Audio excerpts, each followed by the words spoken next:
राष्ट्रपतिको कार्यालय, उपराष्ट्रपतिको कार्यालय, प्रधानमन्त्री तथा मन्त्री परिषदको कार्यालय र राष्ट्रिय योजना आयोगसँग सम्बन्धित विषयमा यस सम्मानित सदनमा मान्य सदस्यहरूले छलफलको क्रममा राख्नुभएका जिज्ञासा तथा सुझावका लागि सबभन्दा पहिला त म हार्दिक धन्यवाद दिन चाहन्छु र म मान्य सदस्यहरूले उठाउनु भएका प्रश्नहरूबारे स्पष्ट गर्ने प्रयास गर्दैछु।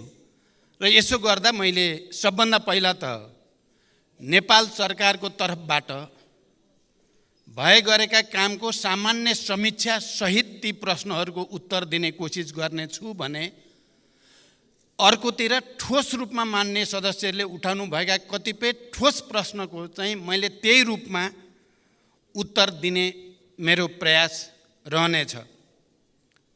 सभामुख महोदय, मेरो नेतृत्वमा सरकार गठन भएको 6 महिना पुरा भएको छ। 6 महिनालाई सरकारको समीक्षाको अवधि मान्ने प्रचलन त नेपालमा छैन। तर यो सम्मानित सदनमा विश्वासको मत माग्दै गर्दा मैले प्रधानमन्त्रीको रूपमा हरेक पटक रिपोर्ट कार्डका साथ उपस्थित हुने वाचा गरेको थिएँ र त्यही वाचा अनुसार पनि म मान्य सदस्यहरूले उठाएका प्रश्नको जवाफका सन्दर्भमा केही समीक्षात्मक टिप्पणी राख्न चाहन्छु। विगत 6 महिनामा सरकारका उपलब्धिहरूको सूची म प्रस्तुत गर्न गइरहेको छैन।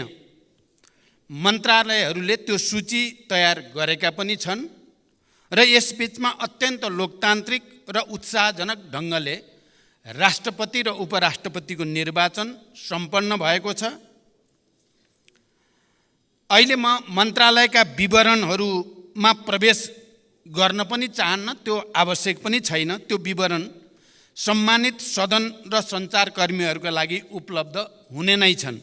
म सरकारका उपलब्धि, सोच र गन्तव्यलाई मात्रै संक्षिप्तमा उल्लेख गर्न चाहन्छु। सम्मान्य सभामुख महोदय, यो सम्मानित सदनले मलाई सरकारको नेतृत्व दिँदै गर्दा देशमा गम्भीर आर्थिक सङ्कटको स्थिति र एउटा भाष्य बनेको थियो। आम रूपमा नेपालको नियति श्रीलङ्काको जस्तै हुने भयो। यो भाष्य बौद्धिक वर्गमा मात्र सीमित थिएन, आम नागरिकसम्म पनि पुगेको थियो। टेलिभिजन र मोबाइलका स्क्रिनहरूमा छाइरहेको श्रीलङ्काको तस्बिरले सिङ्गो देशलाई आशङ्कित र एक हदसम्म त्रसित पनि बनाएको थियो। जतिसुकै निराशावादी पनि श्रीलङ्काको दुःस्वप्नबाट जागिसकेको छ, किनकि यसबीचमा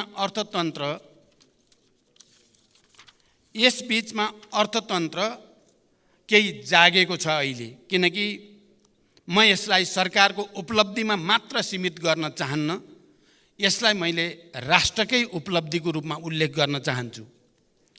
अहिले सबैजसो आर्थिक सूचकहरू सकारात्मक दिशातिर अगाडि बढ्दैछन्। पछिल्लो 6 महिना यता कुल विदेशी विनिमय सञ्चिति 20.9% वृद्धि भएको छ।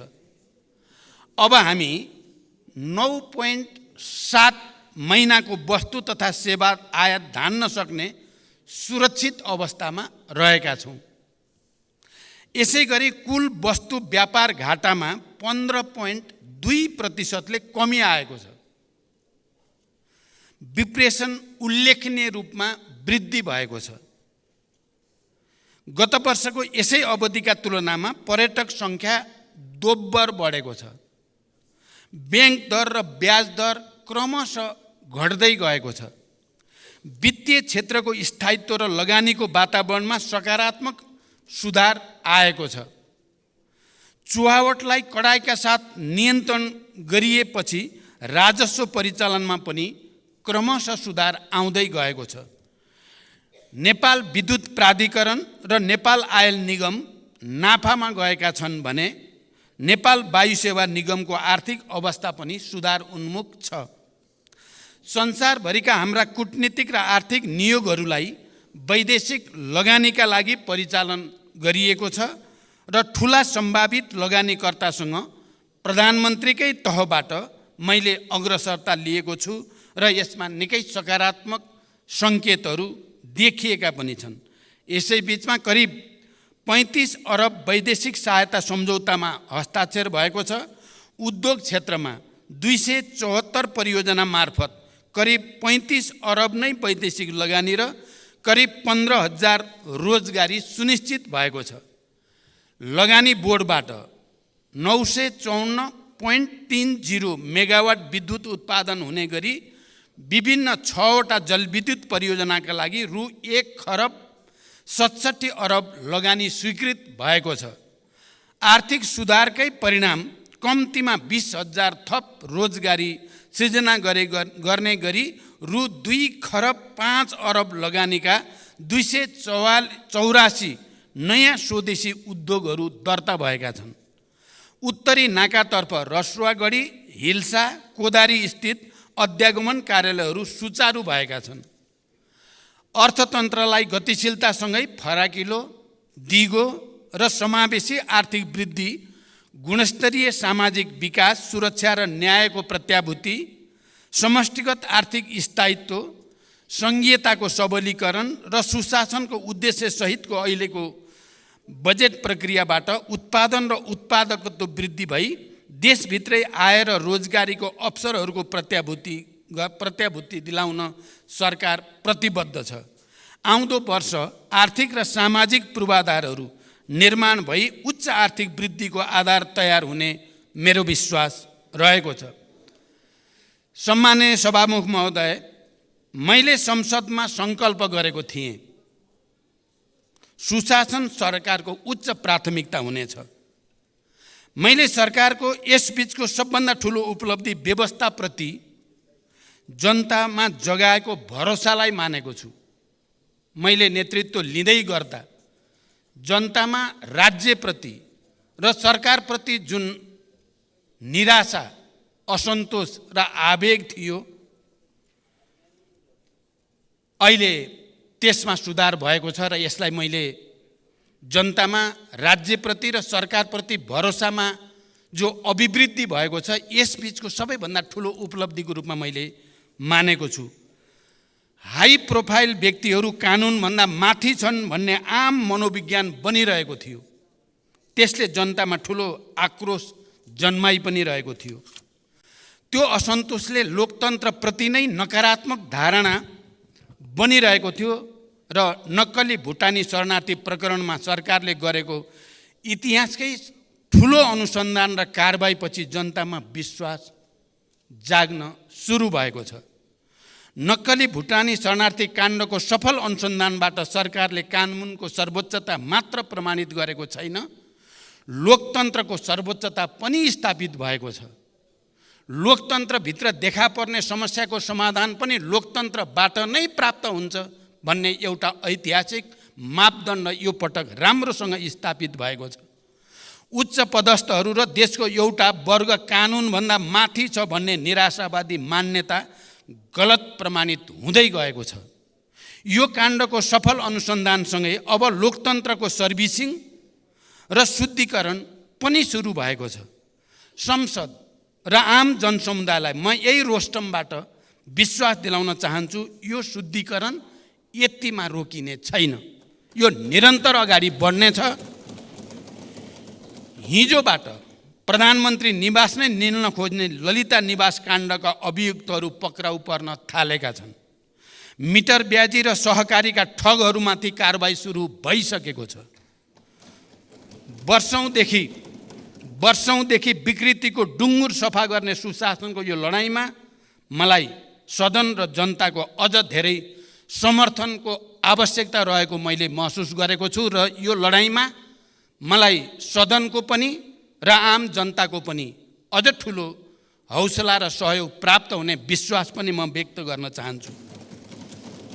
म सङ्कल्प गर्दछु कि कुनै पनि मूल्यमा विकृतिको यो लडाईँ, विकृतिका विरुद्धको यो लडाईँ अगाडि बढाइनेछ लोकतन्त्रसँग आफ्ना विकृति सच्याउने सामर्थ्य पनि रहन्छ र सरकार त्यो दिशामा दृढतापूर्वक अगाडि बढेको छ र बढिरहनेछ।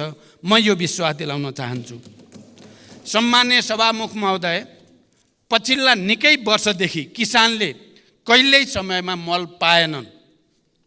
मलको हाहाकार हरेक वर्ष समाचारका स्थायी शीर्षक बन्दै आए, तर परिस्थिति भने खासै बदलिएन।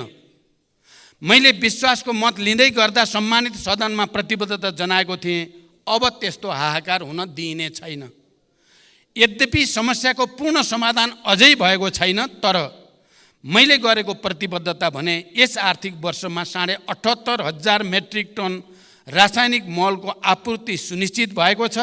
यसबाहेक 1,95,900 मेट्रिक टन रासायनिक मल आयात भई 1,45,900 मेट्रिक टन मल अनुदानित मूल्यमा वितरण पनि भइसकेको छ। आगामी आर्थिक वर्षका लागि पनि समयमै रासायनिक मल व्यवस्था गर्न रु 30 अरब रकम विनियोजन गरिसकिएको छ। देशमै मल कारखाना खोल्न लगानी बोर्डले अध्ययन सुरु गरिसकेको छ भने भर्खरैको भारत भ्रमणका क्रममा पनि यो विषय गम्भीर ढङ्गले उठेको छ र जोइन्ट भेन्चरमा फर्टिलाइजर प्लान्टको विकास गर्ने कुरामा सैद्धान्तिक सहमति पनि भएको छ। मेलम्ची खानेपानी आयोजनाका आवश्यक संरचनाहरूको मर्मत सम्मार सम्पन्न भई 12 महिना नियमित पानी वितरणको सुनिश्चितता गरिएको छ। यो अवधिमा विभिन्न आयोजना मार्फत 1,66,000 थप जनसङ्ख्यालाई प्रशोधित खानेपानी प्रत्याभूत गरिएको छ। भूमिहीन, दलित र सुकुम्बासीहरूलाई जग्गा धनी प्रमाणपत्र वितरणमा तीव्रता ल्याइएको छ। गरिब पहिचान गरी परिचय पत्र वितरण गर्न थप 13 जिल्लामा तथ्याङ्क सङ्कलन भई विश्लेषण प्रक्रिया सुरु गरिएको छ। महिलामाथि हुने हिंसामा शून्य सहनशीलताको नीति अपनाउँदै राज्यका तर्फबाट पीडितहरूलाई संरक्षण र सहायता गरिएको छ। मुक्त कमैया, मुक्त हलिया, मुक्त कमलरी, हरुवा चरुवा लगायतका समस्याको दिगो र शीघ्र समाधान गर्न सम्बन्धित निकायहरूलाई क्रियाशील बनाउँदै लगिएको छ। सभामुख महोदय, म विस्तृत रूपमा जान चाहन्न, तर सदनलाई यति जानकारी गराउनु मेरो कर्तव्य ठानेको छु कि यस बीचमा भौतिक पूर्वाधार विकासमा उल्लेख्य प्रगति भएको छ। 408 मेगावाट विद्युत उत्पादन क्षमता थपिएको छ। थप 3% जनसङ्ख्यामा विद्युतको पहुँच पुगेको छ भने विद्युतमा 100% जनताको पहुँच हुने सबै आधार तयार भएको छ। राष्ट्रिय स्तरका विकास आयोजना कार्यान्वयनमा देखिएका नीतिगत तथा अन्तर्निकाय समन्वय लगायतका समस्या समाधान गर्न 7 प्रदेशका मुख्यमन्त्री सहित राष्ट्रिय विकास समस्या समाधान समितिको बैठक सम्पन्न भएको छ र दिगो विकासका लागि लक्ष्यका सूचकहरूको पुनरावलोकन गरिएको छ र भने विकास सम्बन्धी बेग्लै कानुन निर्माणको प्रक्रिया अगाडि बढेको छ। अन्तर प्रदेश समन्वय परिषदको बैठक डाकिएको छ र त्यसमा समन्वयलाई अझ सुदृढ गर्ने प्रक्रिया अगाडि बढाइँदैछ। भर्खरको मेरो औपचारिक भारत भ्रमण सफल भएको छ। भ्रमणमा नेपाल र भारत बीच 10 वर्षमा 10,000 मेगावाट विद्युत निर्यात गर्ने गरी दीर्घकालीन विद्युत व्यापार सम्झौतामा प्रारम्भिक हस्ताक्षर भइसकेको छ। यो देशका लागि अत्यन्त ऐतिहासिक र दूरगामी महत्त्वको सम्झौता हो भन्ने कुरामा देशमा कुनै विमति हुन सक्दैन। त्यही क्रममा फुकोट कर्णाली 480 मेगावाट र तल्लो अरुण 669 मेगावाट निर्माण गर्ने विषयमा समाजदारी प्रस्तावमा हस्ताक्षर भएको छ भने बुटोल गोरखपुर प्रसारण लाइन 400 केबी को शिलान्यास भएको छ। नेपाल र बङ्गलादेशका बीचमा विद्युत निर्यात गर्न नेपाल, भारत र बङ्गलादेश बीच विद्युत बिक्री सम्झौता हुने प्रक्रियामा अगाडि बढेको छ। तेस्रो देशसँग विद्युत निर्यातको बाटो खोल्ने यो प्रक्रिया नेपालको आर्थिक विकासमा ठुलो कोसेढुङ्गा साबित हुनेमा म विश्वस्त छु। मलाई लाग्छ सिङ्गो राष्ट्र पनि यसमा विश्वस्त भइ नै सकेको छ। सम्माननीय सभामुख महोदय, हरेक वर्ष हामी समाचार पढ्थ्यौँ र बडो हैरान पनि हुने गर्थ्यौँ। शैक्षिक सत्रको आधा समय बितिसक्दा पनि विद्यार्थीले पाठ्य पुस्तक पाएनन्। तर यसपटक भने तिनै सञ्चार माध्यममा हामीले हुम्लादेखि ताप्लेजुङसम्मका दुर्गम जिल्लाका सामुदायिक विद्यालयमा शैक्षिक सत्र सुरु हुनु अगावै पाठ्यपुस्तक पुगेको समाचार पढ्न पायौँ। भर्नाकै दिन कलिला विद्यार्थीहरूले मुस्कुराउँदै किताब समातेका सुन्दर तस्बिर पनि हामीले अहिले समाचार पत्रहरूमा देख्न र पढ्न पायौँ। केही महिना अघिसम्म विद्यार्थीहरू नो अब्जेक्सन सर्टिफिकेट लिन भक्तपुरको सानो ठिमेमा मध्यरातदेखि कम्बल बोकेर लाइनमा बसेका समाचार आउने गर्दथे। विदेशमा पढ्न हिँडेका युवा विद्यार्थीमा त्यो यातनाले व्यवस्था र अवस्थाप्रति पक्कै पनि वितृष्णा जगाउने गर्दथ्यो। अहिले त्यो सर्टिफिकेट आफ्नै मोबाइलमा प्राप्त गर्न सकिने भएको छ र विद्यार्थीहरूमा एउटा नयाँ आशा, भरोसा र हौसला बढेको छ। राहदानी लिन त्यस्तै सकस थियो। बिचौलियालाई हजारौँ तिरेर र हप्तौँ लाइन बसेर ठुलो प्रतीक्षापछि मात्र राहदानी हात पर्ने गर्दथ्यो। अहिले राहदानी विभाग अगाडि भिड छैन। आवेदन दिन अब कुनै बिचौलिया चाहिँदैन। आफ्नै मोबाइलबाट 24 घण्टा आवेदन दिन सकिन्छ। पछिल्ला 7 महिनामा मात्रै 18,431 विद्युतीय राहदानी वितरण भएको छ। त्यसै गरी राष्ट्रिय परिचय पत्रमा पनि ठुलो सुधार आएको छ। पुस 11 सम्म दैनिक 7,000 को सङ्ख्यामा छपाई हुने परिचय पत्र अहिले 2 शिफ्टमा 15,000 को सङ्ख्यामा छापिरहेको छ। 53 जिल्लामा 554 स्थानीय तहमा अभियान सञ्चालन गरी करिब 1,30,00,000 नागरिकको विवरण सङ्कलन गरिसकिएको छ।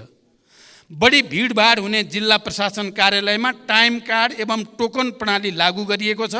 अध्यागमन कार्यालयहरूमा अध्यागमन सूचना प्रणाली नेपाल पोर्ट लागू भएको छ भने हस्तलिखित भिसाको सट्टा QR कोड सहितको सिस्टम जेनेरेटेड भिसा लागू गरिएको छ र विद्युतीय सवारी चालक अनुमति पत्र प्रणाली थप 5 वटा यातायात व्यवस्था कार्यालयहरूमा लागू भएको छ।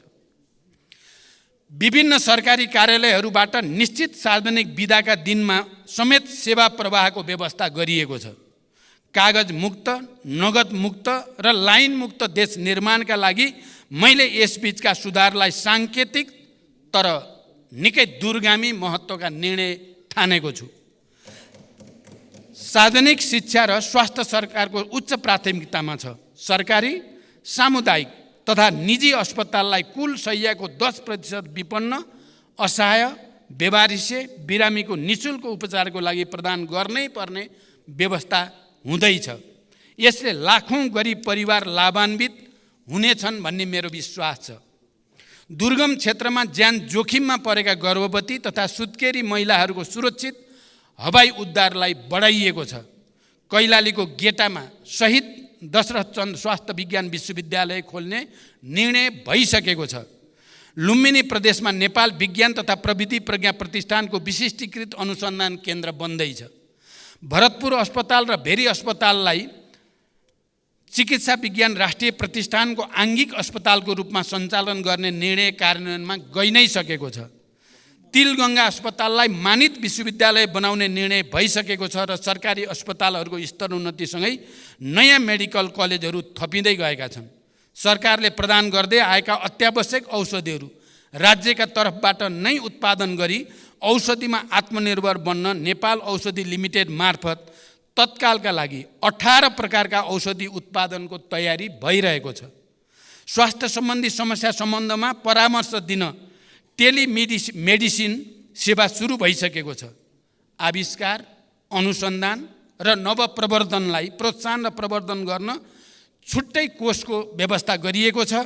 रैथाने शिल्पकला तथा संस्कृति तथा पशुपति हिन्दू विश्वविद्यालय स्थापना तयारीका लागि प्रक्रिया पनि अगाडि बढ्दैछ। मित्र राष्ट्र टर्कीमा गएको विनाशकारी भूकम्पमा सहयोग स्वरूप स्वास्थ्य उपकरण, न्यानो कपडा, बेबी फुड लगायतका 22 टन राहत सामग्री पठाइएको छ। नेपालसँग कूटनीतिक सम्बन्ध स्थापना गरिएका देशको सङ्ख्या 181 पुगेको छ। प्रतिनिधि सभामा 7 र राष्ट्रिय सभामा 2 गरी 9 वटा विधेयक दर्ता गरिएका छन्। त्यसै गरी 8 वटा कानुन संशोधन र एकीकरण गर्न बनेको विधेयक तर्जुमा गर्न सहमति प्रदान गरिएको छ भने 11वटा विधेयकलाई सैद्धान्तिक सहमति प्रदान गरिएको छ। विभिन्न विषयका 17वटा नियमावली, 3वटा गठनादेश र 5वटा निर्देशिकाको तर्जुमा सहमति प्रदान गरिएको छ।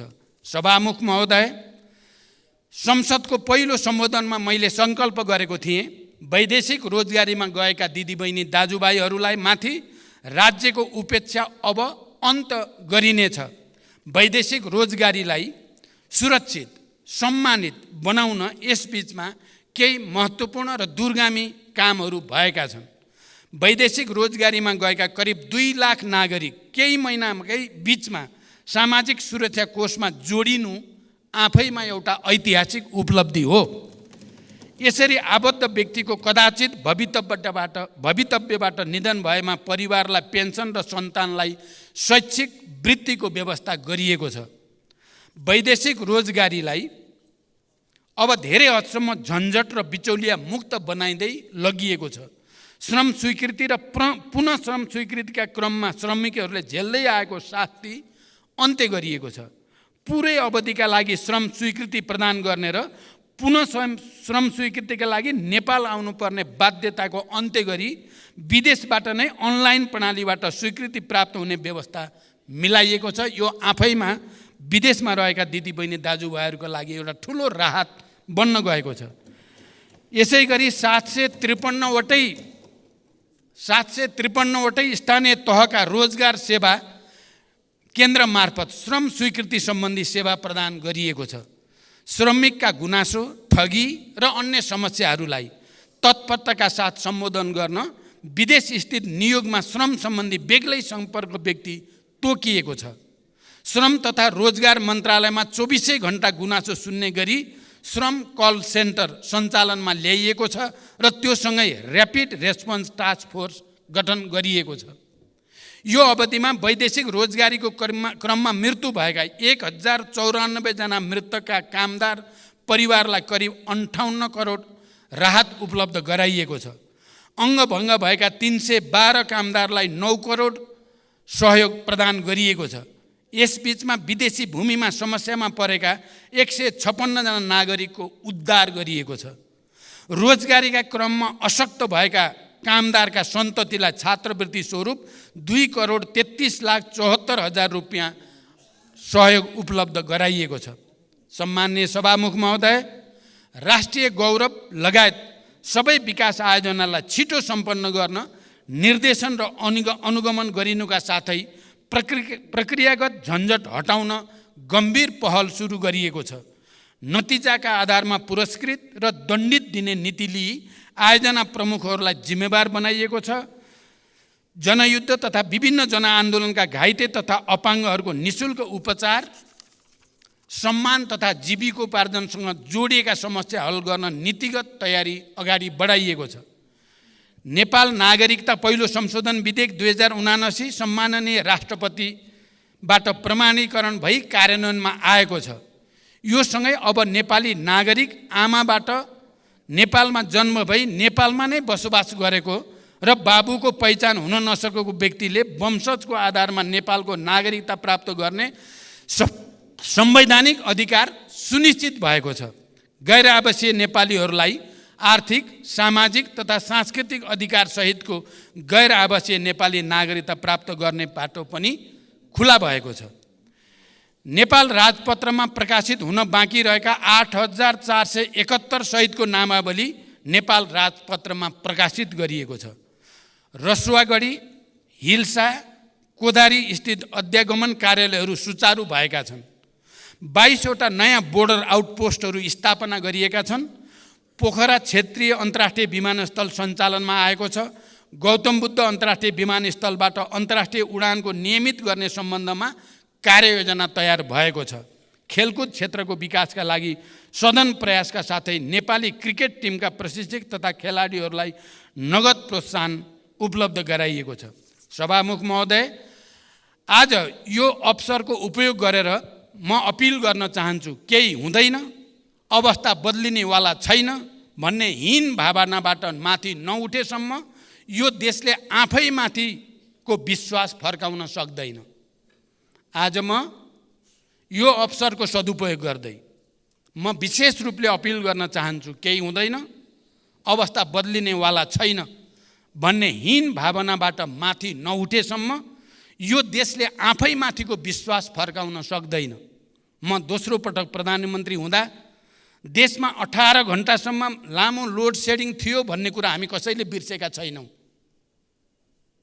केही महिनामै हामीले लोड सेडिङ मुक्त उज्यालो नेपाल बनायौँ र आज केही वर्षमै भारत र बङ्गलादेशलाई समेत बिजुली बेच्ने ठाउँमा हामी आइपुगेका छौँ।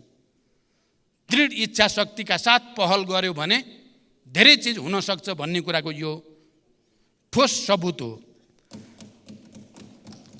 पेट्रोलियम पदार्थको आयात न्यून बनाएर 10,000 मेगावाट बिजुली निर्यात गर्ने उत्साहजनक बिन्दुमा हामी आज आइपुगेका छौँ र यति उज्यालो भविष्यको यति नजिक, देशको यति उज्यालो भविष्यको यति धेरै नजिक हामी यसअघि कहिले पनि थिएनौँ। तर सामाजिक सञ्जालका चित्रहरूले राष्ट्रका प्राथमिकताहरूलाई विषयान्तर गरिरहेको भान हुन्छ।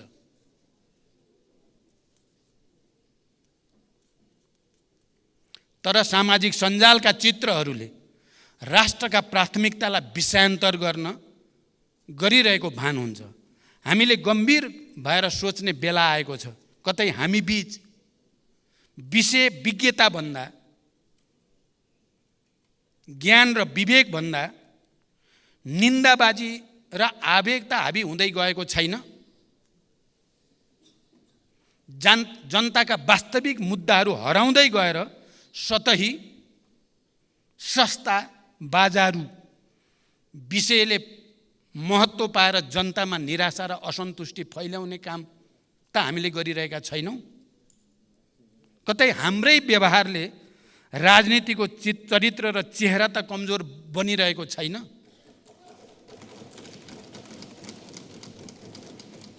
यो सत्य हो। लोकतन्त्र अब भावनात्मक आधारले मात्रै सुदृढ हुँदैन, त्यसलाई तथ्यात्मक आधार चाहिन्छ। मतदाताको रूपमा देशमा एउटा नयाँ पुस्ता तयार भइसकेको छ, जसले त्यस्तो पुस्ता जसले युद्धको विभीषिका देख्नु परेन। विद्यालयमा पुग्न 3-4 घण्टा पैदल हिँड्नु परेन। त्यो पुस्ताले यो देशमा कुनै दिन इन्टरनेट, टेलिफोन काटेर एयरपोर्ट र सडकसम्म बन्द गरेर देशमा चलाइएको शाही शासन देखेन।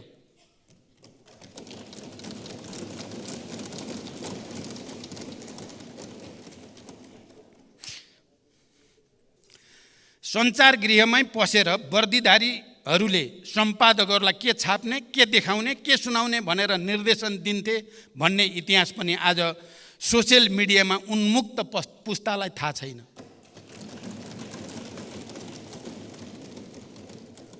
आज त्यो पुस्तालाई हिजो देशमा दुधकै नदी बहन्थ्यो झैँ भन्ने भाष्य खडा गरेर लोकतन्त्रबाट दिग्भ्रमित पार्ने अधिकार हामी कसैलाई पनि छैन। 20 वर्ष अघि र आजको जनताको जीवनस्तरमा आएको परिवर्तनलाई बिर्साउन खोजिँदैछ। सुशासनमा समस्याले यो अवस्था सिर्जना भयो। सुशासनको प्रत्याभूति गर्दै लोकतन्त्रको सुदृढीकरणका लागि सिङ्गो संसद एक ठाउँमा उभिनेछ भन्ने मेरो विश्वास सुदृढ हुँदै गएको छ।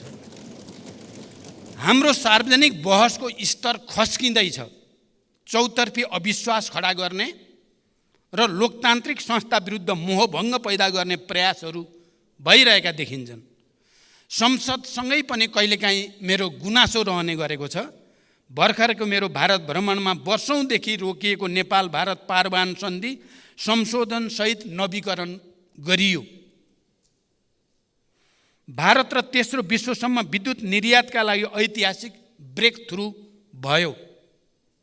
तर हामीले यति ठुला उपलब्धिहरूलाई छाडेर मुर्गा राङ्गो कि भैँसी भन्ने विवादमा संसदको लामो समय लियौँ। यस्ता घटनाबाट जनतामा पर्ने प्रभावबारे यो सम्मानित सदन गम्भीर हुनेछ भन्ने म विश्वास व्यक्त गर्न चाहन्छु। सम्माननीय सभामुख महोदय, सामाजिक न्याय, सुशासन र समृद्धिलाई सरकारले सर्वोपरि लक्ष्यको रूपमा लिएको छ। संस्थागत तथा प्रक्रियागत सुधारका कार्य सरकारको उच्च प्राथमिकतामा छन्।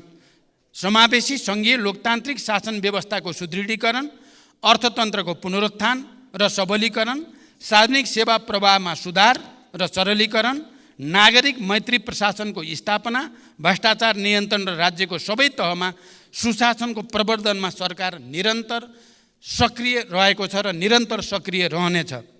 विकास निर्माणमा तीव्रता, शान्ति प्रक्रियाको तार्किक निरूपण, सामाजिक न्यायको प्रत्याभूति, स्वतन्त्र र सन्तुलित परराष्ट्र नीतिको अवलम्बनबाट राष्ट्रिय हितको अधिकतम रक्षाको लागि सरकारको प्रतिबद्धता म फेरि यो सम्मानित सदन समक्ष दोहोर्याउन चाहन्छु।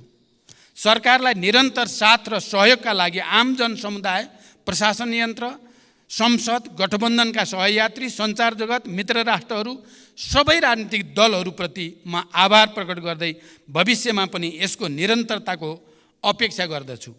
आउँदा दिनमा यो सम्मानित सदनमा राष्ट्रको आर्थिक र सामाजिक जीवनका अझ धेरै उत्साहजनक र सुखद सूचकाङ्कहरू पेश गर्ने प्रतिबद्धता पनि म जनाउन चाहन्छु।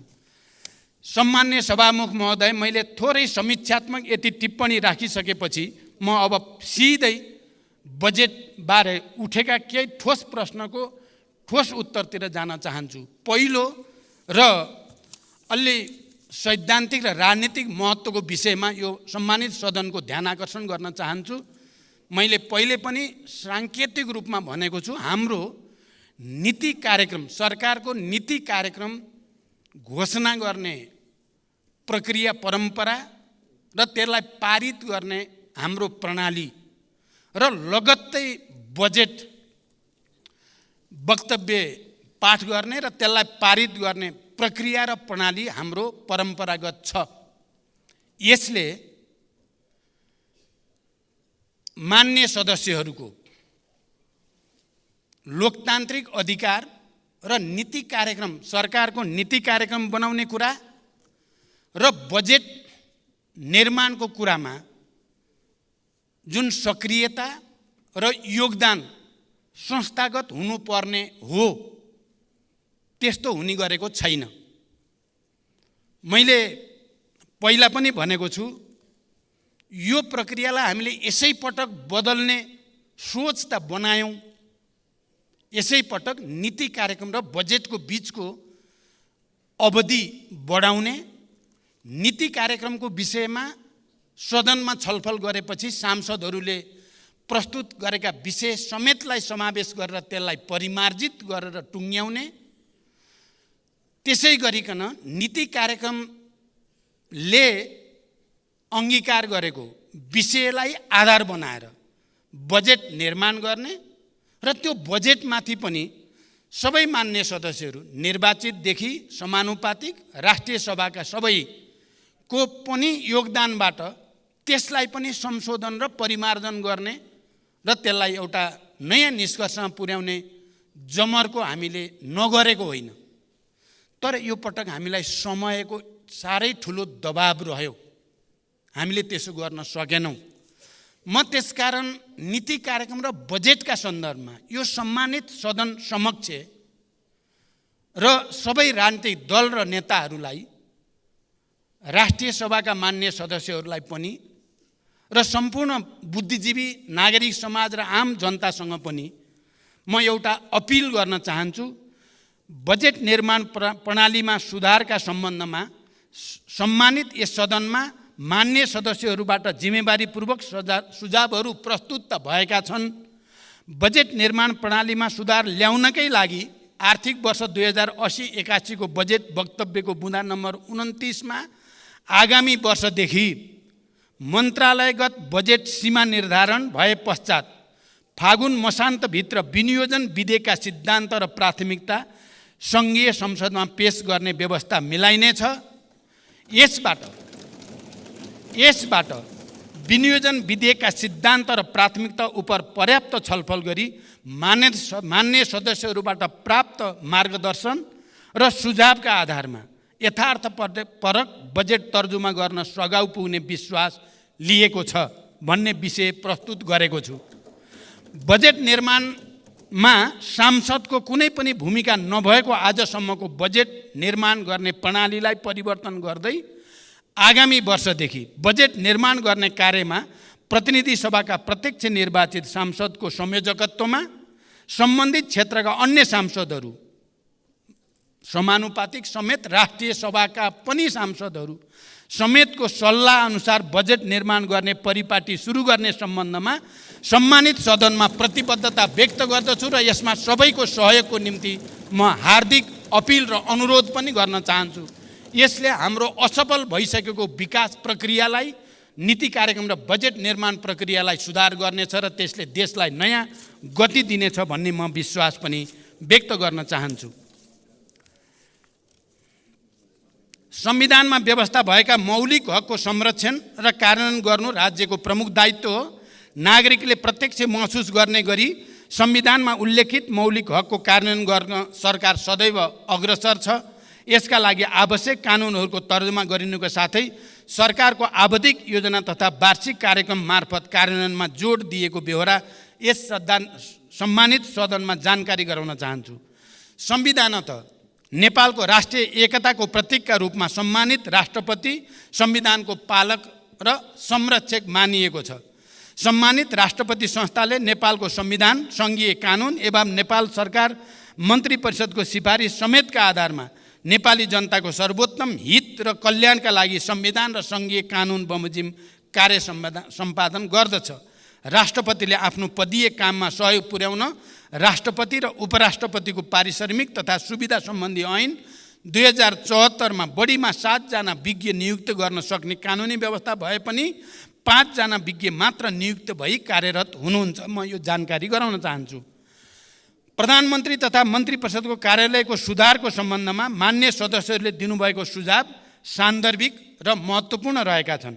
नेपाल सरकार कार्यविभाजन नियमावली अनुसार यस कार्यालयले मुख्यतः नेपालको शासन व्यवस्थाको सामान्य निर्देशन, नियन्त्रण र सञ्चालन तथा सङ्घ, प्रदेश र स्थानीय तहको समन्वय र सहजीकरण गर्ने, सरकारी निकायका काम कारबाहीको समन्वय, अनुगमन र सहजीकरण, सुशासन प्रवर्धन एवं प्रशासनिक सुधार जस्ता महत्त्वपूर्ण जिम्मेवारी वहन गर्दै आएको छ। नेपालको संविधान बमोजिम प्रधानमन्त्री र मन्त्री सामूहिक रूपमा सङ्घीय संसदप्रति उत्तरदायी हुने र आफ्नो मन्त्रालयको कामका लागि व्यक्तिगत रूपमा प्रधानमन्त्री र संसदप्रति उत्तरदायी रहने व्यवस्था रहेको छ।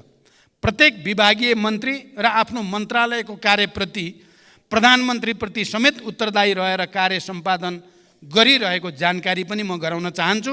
मन्त्रालयका काम कारबाही प्रधानमन्त्रीसँगको समन्वयमा नै सम्पादन भइरहेका छन्। सबै मन्त्रालय तथा निकायहरूलाई उपलब्ध स्रोत साधनको सीमाभित्र रही सन्तुलित विभाजनको प्रबन्ध गरिएको छ। प्रधानमन्त्री तथा मन्त्री परिषदको कार्यालयको भूमिका र कार्यक्षेत्रलाई थप प्रभावकारी बनाउन रणनीतिक योजना तयार गरी सङ्गठन तथा व्यवस्थापन सर्वेक्षणको कार्य अन्तिम चरणमा पुगेको जानकारी गराउन चाहन्छु। रणनीतिक योजना र सङ्गठन तथा व्यवस्थापन सर्वेक्षण प्रतिवेदनका आधारमा प्रधानमन्त्री तथा मन्त्री परिषदको कार्यालयको पुनर्संरचना गरिनेछ। राष्ट्रिय अनुसन्धान विभाग, सम्पत्ति शुद्धिकरण अनुसन्धान विभाग, राजस्व अनुसन्धान विभाग लगायतका निकायहरूको कार्य सम्पादन प्रभावकारिताका सम्बन्धमा मान्य सदस्यहरूले देखाउनु भएको चासोप्रति म सकारात्मक छु र आफ्नो तर्फबाट त्यसमा सुधारको निम्ति पहल गर्ने विश्वास पनि दिलाउन चाहन्छु। योग्यता, क्षमता र निकायगत कार्य प्रकृतिको आधारमा प्रधानमन्त्री तथा मन्त्री परिषदको कार्यालयका साथै मन्त्रालय, निकायमा सचिव लगायत सबै कर्मचारीहरूको पदस्थापन तथा सरुवा गर्ने व्यवस्था मिलाइएको छ। कर्मचारीलाई उत्प्रेरित गराउँदै कार्य सम्पादन स्तरका आधारमा आफ्नो कामप्रति उत्तरदायी बनाउने र प्रोत्साहन तथा दण्डको नीति लिइएको छ। मैले सरकारका उच्च पदस्थ पदाधिकारीहरूलाई जनताप्रति उत्तरदायी भई कार्य सम्पादन गर्न कडा निर्देशन दिँदै आएको छु। कुनै अमुक निकायमा पदस्थापन तथा सरुवा भई जान जोडबल गर्ने र कुनै निकायका पदहरू लामै समयसम्म रिक्त रहने परिपाटीको छिटै अन्त्य गरिँदैछ। प्रधानमन्त्री तथा मन्त्री परिषदको कार्यालयमा रहेको एक्सन रुमको प्रयोग गरी राष्ट्रिय गौरवका तथा ठुला आयोजनाको नियमित अनुगमन गर्ने र प्रदेशसँग समन्वय गर्न सुरुवात गरिएको छ। आज बिहान मात्रै पनि मैले यसै प्रविधिको प्रयोग गरी एक्सन रुमको प्रयोग गरी आज बिहान मात्रै मैले सुनसरी मरिन डाइभर्सन र बबई डाइभर्सन आयोजनाको हेडवर्क्सको अनुगमन गरेँ र त्यो प्रभावकारी हुने विश्वास पनि महसुस गरिएको छ। सङ्घीय मन्त्री परिषद अझै सानो बनाउनुपर्छ भन्ने मान्यज्यूहरूको सुझावमा म आफू सहमत छु। यस विषयमा संसदमा रहेका सबै राजनीतिक दलबीच छलफल गरेर साझा सहमति निर्माण गर्न आवश्यक छ। राष्ट्रिय योजना आयोगलाई सरकारको विशिष्टीकृत संस्थाको रूपमा विकास गर्दै यसको भूमिका थप प्रभावकारी बनाउन पुनर्संरचना गर्ने तयारी रहेको पनि म जानकारी गराउन चाहन्छु। सार्वजनिक सेवा वितरण प्रणालीमा देखिने जनताका गुनासोलाई सम्बोधन गरी सार्वजनिक सेवालाई थप जिम्मेवार बनाउन तथा आम नागरिकका समस्यालाई समयमै सम्बोधन गर्न प्रधानमन्त्री तथा मन्त्री परिषदको कार्यालयमा 2068 कार्तिक 17 गतेदेखि हेलो सरकार सञ्चालनमा आएको हो। नागरिकका गुनासा सिधै प्रधानमन्त्रीसम्म पुग्ने र तत्काल सम्बोधन हुने गरी एक संयन्त्र हुनुपर्छ भन्ने अवधारणामा यो आधारित रहेको छ। पछिल्लो समयमा सामाजिक सञ्जाल र नागरिक एपको माध्यमबाट प्राप्त हुने गुनासो पनि सम्बोधन भइरहेको यहाँहरूलाई अवगत गराउन चाहन्छु। विद्युतीय पोर्टल मार्फत नेपाल सरकारका सबै मन्त्रालय, केन्द्रीय निकाय तथा तिनै तहका सार्वजनिक निकायहरूको काम कारबाहीका बारेमा प्राप्त हुने जनगुनासोको व्यवस्थापन गर्न प्रभावकारी देखिएको यो प्रणाली सुसञ्चालनका लागि स्रोत साधनको अभाव हुन दिइने छैन। सम्पत्ति शुद्धिकरण र आतंकवादी क्रियाकलापमा वित्त परिचालन विश्वव्यापी समस्याको रूपमा रहेको छ। विश्वव्यापी सम्पत्ति शुद्धिकरण र आतंकवादका बीच वित्त परिचालनबारे निगरानी गर्ने संस्था फाइनेन्सियल एक्सन टास्क फोर्सले तय गरेका 40वटा परिसूचकका आधारमा रहेर एसिया पेसिफिक ग्रुपसँगको सहकार्यमा नेपालको पारस्परिक मूल्याङ्कनको कार्य भइरहेको छ। यस संस्थाको निकट भविष्यमा नै हुने बैठकमा सम्पत्ति शुद्धिकरण निवारण र आतंकवादी क्रियाकलापमा वित्त परिचालनका सम्बन्धमा नेपालले गरेका कार्यहरूको प्रगतिबारे प्रस्तुत गरी अन्तर्राष्ट्रिय समुदायलाई आश्वस्त गराइँदैछ। नेपाल भारत बीचको सीमा समस्या सम्बन्धमा मेरो हालै सम्पन्न भारत भ्रमणका क्रममा गम्भीर छलफल भएको छ र भारतीय प्रधानमन्त्री श्री नरेन्द्र मोदीजीबाट प्रतिबद्धता व्यक्त गर्नुभएको विषय मैले यस सम्मानित सदन समक्ष जानकारी पहिले नै गराइ नै सकेको छु। स्वच्छ र निष्पक्ष रूपमा निर्वाचन गराउनु निर्वाचन आयोग र सरकारको कर्तव्य हो। निर्वाचन आयोगले प्रत्येक निर्वाचनमा राजनीतिक दलले गर्न पाउने खर्चको सीमा तोकेको छ, साथै निर्वाचन आचार संहिताको समेत व्यवस्था गरेको छ। निर्वाचन कानुन तथा आचार संहिता विपरीत भएका कार्यमा कानुन बमोजिम कारबाही पनि गरिएको छ। सबै राजनीतिक दलसँग सहकार्य गरी स्वतन्त्र, निष्पक्ष र भयरहित वातावरणमा निर्वाचन गराउन सरकार प्रतिबद्ध छ। खोप विश्वविद्यालयको सन्दर्भमा मान्यज्यूले उठाउनु भएको विषयलाई कानुन बमोजिम सहजीकरण गर्न सम्बन्धित निकायलाई निर्देशन दिइएको जानकारी गराउन चाहन्छु। सम्मान्य सभामुख महोदय, आर्थिक वर्ष 2080-81 को बजेट तथा कार्यक्रममाथि छलफलको क्रममा मान्य सदस्यहरूले उठाउनुभएका विषय, राख्नुभएका जिज्ञासा र दिनुभएका रचनात्मक सुझावका लागि फेरि एकचोटि हार्दिक धन्यवाद भन्न चाहन्छु। यस सम्मानित सदनमा उठेका विषय र प्राप्त सुझावहरूलाई सरकारको कार्य सम्पादन र नीति निर्माणमा यथोचित सम्बोधन गरिने प्रतिबद्धता पनि व्यक्त गर्न चाहन्छु। आगामी दिनमा पनि मान्य सदस्यहरूबाट रचनात्मक सुझाव, मार्गदर्शन प्राप्त हुने विश्वास व्यक्त गर्दै मैले आफ्नो प्रस्तुति टुङ्ग्याउँछु। धन्यवाद, अभिवादन।